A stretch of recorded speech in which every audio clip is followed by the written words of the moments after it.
त्वरित बातम्या पाहूयात।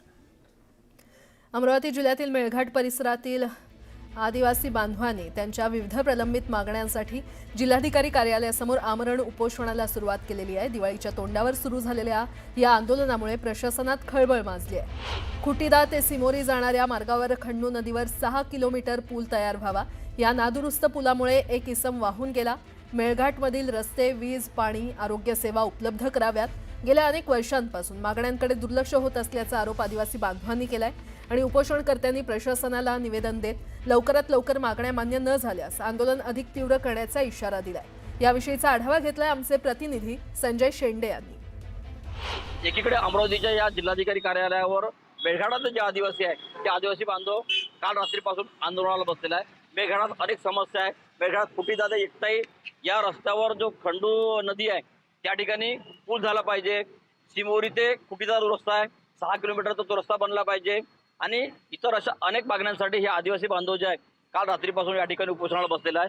यापूर्वी त्यांनी जिल्हाधिकारी कार्यालयात पत्र दिलं होतं। जिल्हाधिकाऱ्यांना एक पत्र दिलं होतं की या समस्या ज्या आहेत त्या समस्या निकाली काढण्यासाठी बैठक लावावी। मात्र जिल्हाधिकारी कार्यालयाने कुठलीही या संदर्भात कारवाई न केल्याने शेवटी हे सगळे जे आहे आदिवासी बांधव आहे यांनी जिल्हाधिकारी कार्यालयावर काल रात्रीपासून आंदोलन सुरू केलेलं आहे। नेमकं या आंदोलनाच्या काय काय मागण्या आहेत ते आपण यांच्याकडून जाणून घेणार आहोत।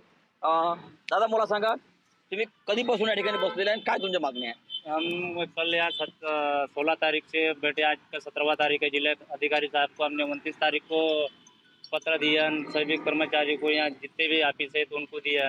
हमारे यही सोच मांगनी है कि भाई खंडू पुलिया में पुल बनना चाहिए, हमारे रोड बनना चाहिए। अभी देखो खुटीदा सुमिता से सिमूरी 6 किलोमीटर है, उसके लिए पीएचसी को दवाखाने को आने के लिए हमको 40 किलोमीटर सा फेरा लेना पड़ता है।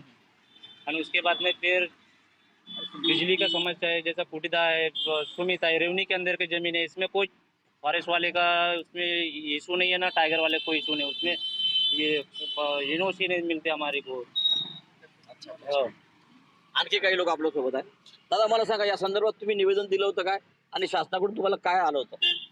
देखिए, हमने 29 तारीख को निवेदन दिया था। 15 दिन का इंटीमेशन दिया था कि 15 दिन में जो भी अगर अपना ये होता है तुम्हारा निकाल होता है और हमारे जो जितने भी डिपार्टमेंट के सभी का मीटिंग होना चाहिए था, कलेक्टर साहब ने लेना चाहिए था, तो अभी तक नहीं हुआ। हम कल से यहाँ बैठे हैं। कल कलेक्टर साहब से मिला और फिर अधिकारी से मिला, अलग अलग विभाग के। तो उनका कहना, उन्होंने सिर्फ हमको आश्वासन दिया है करेंगे करके बोले, मगर नहीं हुआ अभी तक कुछ। उनका तरफ से हमारे को कोई रिप्लाई नहीं है अभी तक।